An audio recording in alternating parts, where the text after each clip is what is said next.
Ma. Well, we're making good time, son. But we're not even to Pennsylvania yet. Is that near California? Nowhere's near California, son.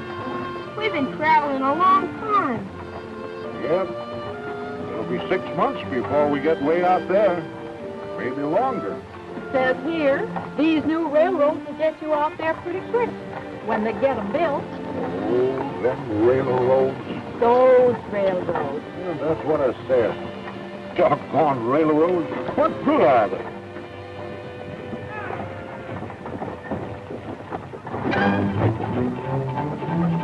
Here comes another stagecoach, Pa.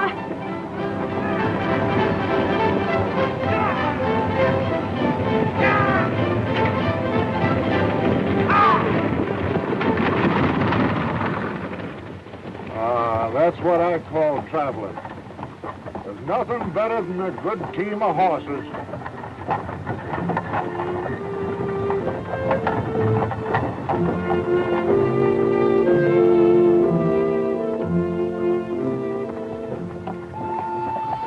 Easy, boys, easy.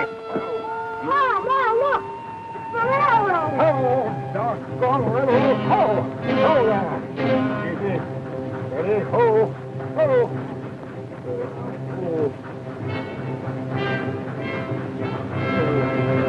Boy!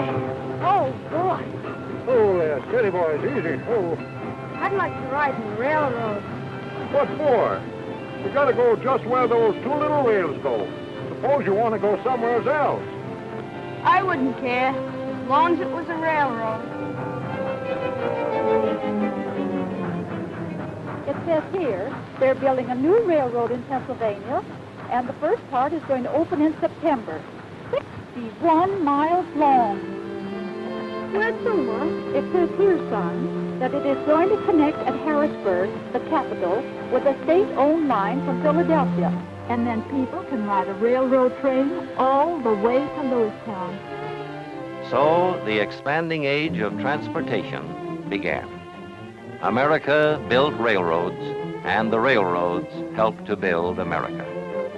Soon, the 61 miles of track from Harrisburg to Lewistown extended west to Pittsburgh and east to the great seaport of Philadelphia. Commerce, agriculture, industry, people, all these followed the course of the railroad. And the towns along the route began to enjoy a new prosperity. Clear out west, by way of Pittsburgh. Never would have believed it. I'm sure it's moving fast. Why, I remember when the railroad got its start back in 1846. Took it quite a while to get to Lewistown. Yep, then to Pittsburgh. And now with connections all the way out west. Yes, sir. We sure are moving fast these days. Just a fad, gentlemen. Just a fad. Nothing will ever take the place of the horse. But America was on the march, and her railroads meant her progress. They set the pattern for a great and vigorous nation. By 1871, the little line that so proudly expanded west to Pittsburgh had already become a great and growing network, the connecting railroad link between the east and west coasts of a vast continent. Along with this progress, commerce increased throughout the nation. The folks out west now had access to the products of the east. Mrs. Pioneer was no longer isolated from the cities. She could dress in the same height of fashion as her sisters in the east.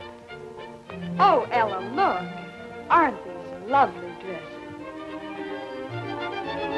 Yes, ma'am. That's the new issue of Godey's Ladies' Book. Just got in by railroad from Philadelphia. I received some new materials, too. Let me show you. I just can't wait to make one of these dresses. In step with the march of progress, railroad operating methods improved. The old highball signal gave way in time to the semaphore and to automatic position light signals. The old iron rail was replaced by the modern steel rail with a deep, safe roadbed. Wooden cars gave way to all steel construction. And to the original crudely operated brake was added a new invention the air brake, which has contributed so much to make your railroad the safest form of transportation. By 1880, many thousand miles of track had been laid. The progress of America and the progress of its railroads became one and the same thing. Electricity was harnessed to the railroad. Tunnels were dug under the Hudson River so trains could go directly to the heart of New York City. And Pennsylvania Station became a reality, serving in the last 10 years alone more than 757 million passengers. The all-rail link with New England and the South and West was established. Industrial America sprang up along the railroads. Factories and jobs, steel plants and more jobs, and foundries. Our agriculture, our mines, our great mills, and oil wells, the whole national economy tied together by sinews of steel. The original 61 miles of track from Harrisburg to Lewistown became a system whose network of tracks totals more than 26,000 miles. From one passenger train each day to more than 2,500 trains every day. From one freight train twice a week to more than 5,000 freight trains every 24 hours. And transporting freight is the biggest job of all. From farm and factory and mine, carrying food and finished products and coal by the trainload. Coal to furnish power for industry, heat and light for our buildings and homes. From one corner of America to the other, freight trains roll along, tying the nation together, keeping its business on the move, with railroads working as a team, making America a vast network of rails, a giant system for better and faster service.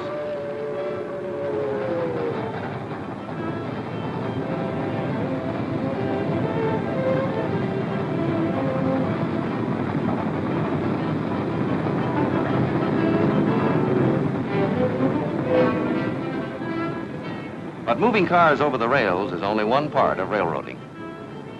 Let's look behind the scenes of a great freight yard and see how cars are assembled into trains for fast through runs to their destinations. This is known as the hump operation. It speeds the handling of freight and helps make possible today's fast freight limiteds, which move on schedule just like passenger trains. As cars are received, they're pushed up an incline. On the way, they pass over an inspection pit. This is a regular check for safety. As the cars reach the top of the incline, called the hump, they are uncoupled, sometimes singly, sometimes in groups. From here, they roll to their proper tracks by gravity, 3 to 4 every minute. Masterminding this operation are the men in the control towers. The tower operator works from a teletype list, showing the numbers of freight cars and the order in which they will move over the hump. The tower operator, by manipulating small levers, sets the switches to route each car to its proper track. Another set of levers controls retarders, which reduce the speed of the car.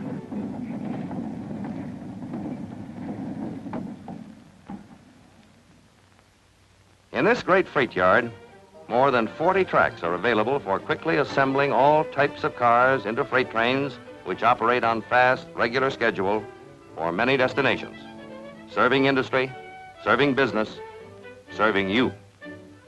Refrigerator cars for perishables, flat cars, this one with tractors, coal cars, tank cars, cars with lumber, steel, livestock, merchandise of all kinds.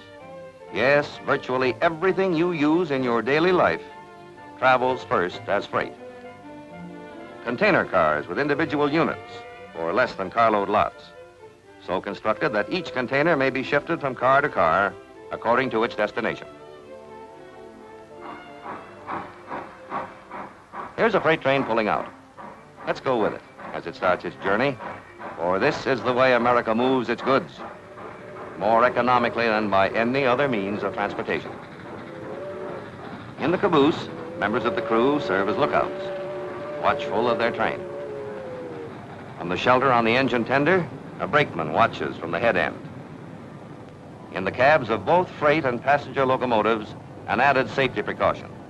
Signal panels give the engineer and the fireman constant information about track conditions ahead. Those illuminated dots on the panels reproduce the wayside signals, regardless of outside visibility. If a signal changes to a less favorable indication, a warning whistle sounds, which the engineer must acknowledge by turning off the sounding device. New technical developments, like radar, for instance, are constantly explored for their possible application to railroad safety and efficiency. Research never ends. Already, for added safety, there is now in operation the train telephone, in use on both freight and passenger trains.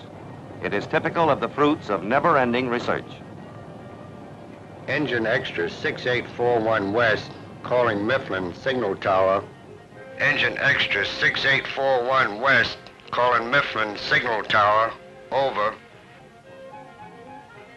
Mifflin Signal Tower, answering Engine Extra 6841 West. Over. Making use of electric currents in the tracks and along telephone lines paralleling the tracks, two-way telephone communication is established between engine and signal towers along the route. From one train to another. And between locomotive engineer and crew members riding the caboose. Yes, I understand. I'll call you again when we pass Huntington. And so a nation's freight keeps rolling, keeping a nation's business on the move, providing also a link to foreign countries the world over. Some of these cars loaded with coal will arrive at seaports for ships that sail the 7 seas. Others will go to inland ports for vessels that sail the Great Lakes. Coal cars by the thousands, unloaded at the rate of 1 every minute. An ingenious device known as a pig pushes each car up the incline.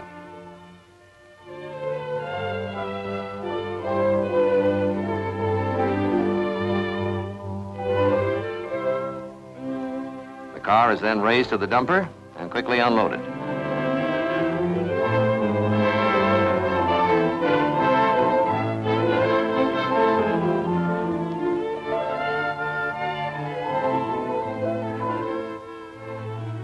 Other cars are destined for the car floats. At New York, for instance, much of the food and merchandise for the city is handled in that way. Cars loaded with wheat and other grains will find their way to the grain elevator for storage until the ship is ready to carry on the journey. Other cars carry ore and minerals. When iron ore arrives by ship, these giant unloaders pick up 17 tons in a bite and unload a vessel in a matter of hours. This is the vital material which feeds our great steel mills. Vital because steel is the basis of American industry.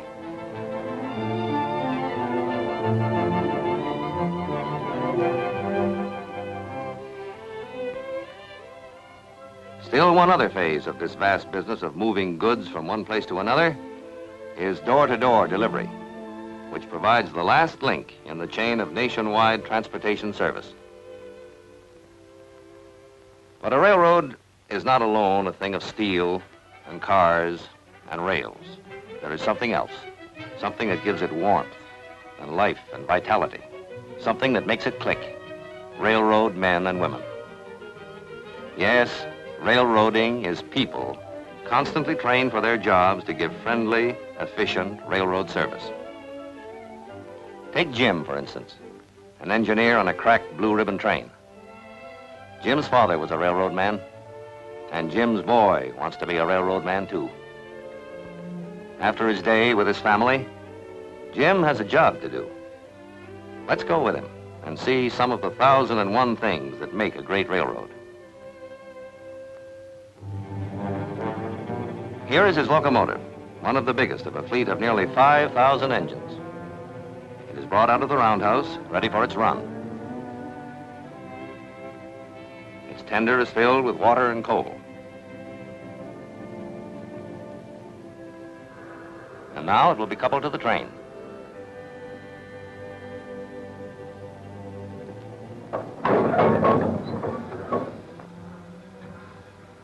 The air and steam lines are connected and the air brakes tested. Meanwhile, you have bought your ticket. Perhaps you've made a reservation. The Reservation Bureau has it ready for you.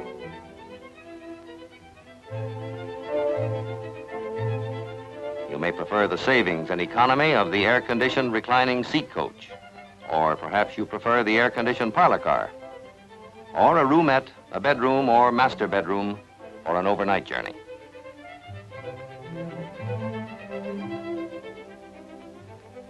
All aboard.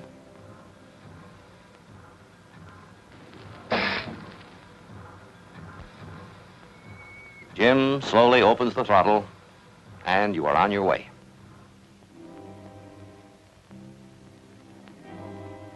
Meanwhile, from the signal tower that controls the maze of tracks and switches at every large terminal, Jim's route out of the station is lined up. The model board displays every track, switch, and signal light leading into and out of the area controlled by the tower. The movement of every train within the area is indicated by changing lights on the board. Here we can follow the course of Jim's train as it moves out of the station.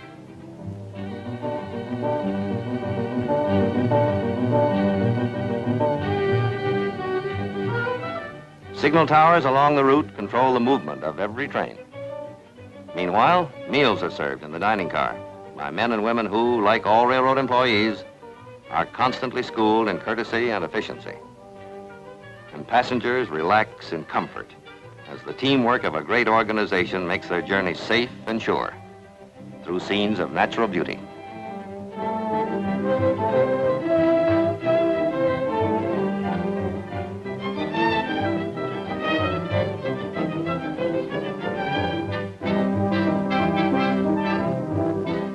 Today's trains, fine as they are about to be surpassed in beauty, comfort, and conveniences.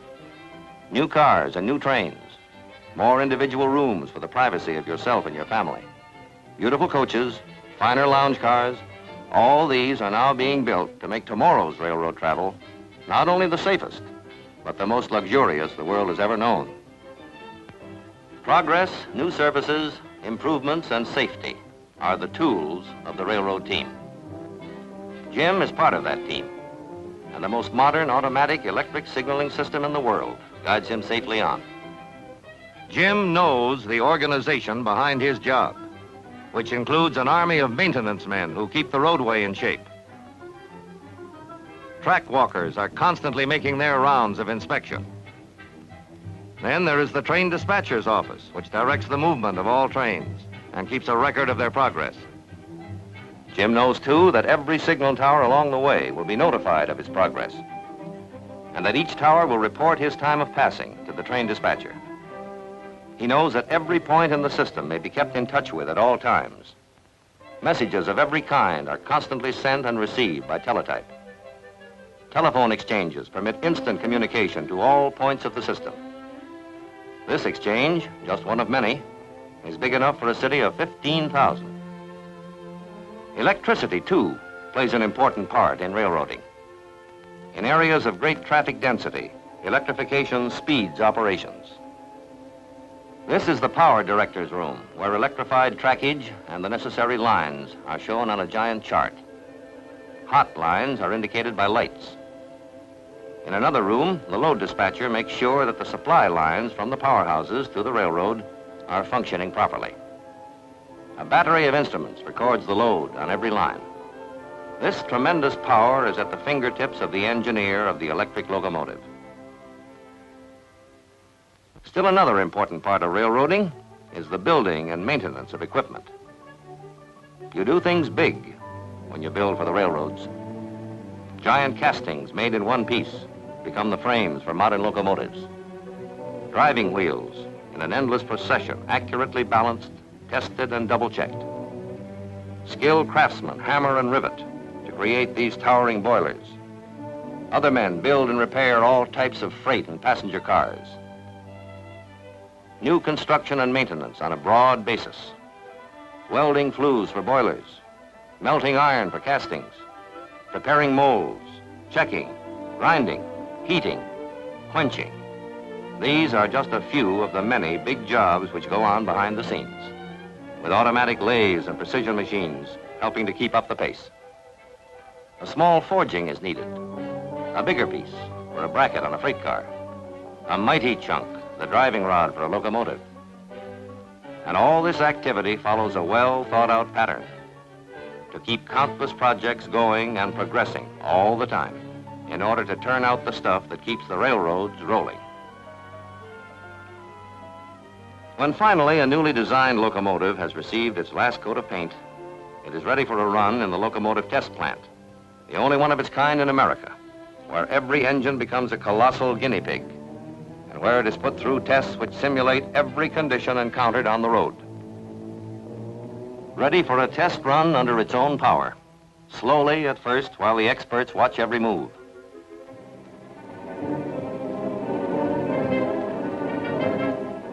Then, gradually, the throttle is opened. Instruments chart and record vital data for the mechanical engineers so that the engine's performance will be perfect before it goes into service on the road.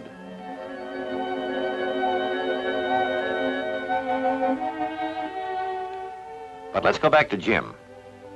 He has completed his run, which has taken him away from home overnight. He will rest now before his return journey in a railroad man's dormitory, built and operated by the railroad. Here he may wash up, meet with his fellow railroad men, play a game of cards, and get a comfortable rest. Meanwhile, the engines are thoroughly inspected, washed and cleaned, and made ready for their next runs. Many different types of locomotives come in for their regular checkup. These are electric engines, powered by 11,000 volts through overhead wires. Here is one of the new diesels. Modern railroads use all types of power. This giant is one of a great fleet of newly developed multiple-cylinder steam locomotives, which are now ready to haul tomorrow's brand new trains. Here is the power for the new era of rail transportation, power which already has been joined by a newly developed steam turbine locomotive, which operates without driving rods or cylinders. Truly, transportation has come a long way since the days of the covered wagon and the stagecoach, and the little old choo-choo of 100 years ago. Progress like this is the result of ever searching for new things, ever searching to improve in order to perform more efficiently. For research is a vital part of railroading to make tomorrow's transportation better than today's. Here, rail is tested under a pressure of 1,000,000 pounds per square inch, finding out about springs for a smoother ride, studying and testing metals, materials, and parts for better quality, for greater safety, for smoother, faster performance, testing the qualities of coal. To perform properly in a locomotive, coal should swell up. The rubber glove test, where gloves are immersed in water and subjected to 50,000 volts. The tiniest flaw can be fatal to a lineman handling high-tension wires. See that spark leaking through? Rejected. Checking metals for defects. Electric currents and iron filings locate a flaw invisible to the naked eye. The headlight reflector test. Photoelectric cells measure its intensity on a white target to make sure that on a night run, the locomotive engineer will have a clear view of the track ahead. Yes, we do have a clear view of the track ahead, the track that leads us to the years ahead. For America has developed this transportation system that ties together our industry, our trade, our agriculture, our nation. Far beyond its own territory, its cars and trains travel over many connecting lines for uninterrupted journeys between the east and the north and south and west, between Washington, New York, New England, and Montreal. The north and the south, by many connecting lines, straight through without change. The east and the southwest, through the St. Louis Gateway, to the great cities of Texas, and over the border to Mexico City. The east and the far west, through the Chicago Gateway, a choice of routes connecting the Atlantic and Pacific without change of cars. Here is a transportation system permitting through passenger service without change. A service which had its beginning in 1852 and which has been steadily expanding ever since to serve us now and in the future. For this is the age of tremendous transportation needs, and mass transportation is therefore the keystone on which the progress of America depends. In the vanguard of that progress are the railroads, moving America's goods, its people, economically, swiftly, and above all, safely, ever at the nation's service.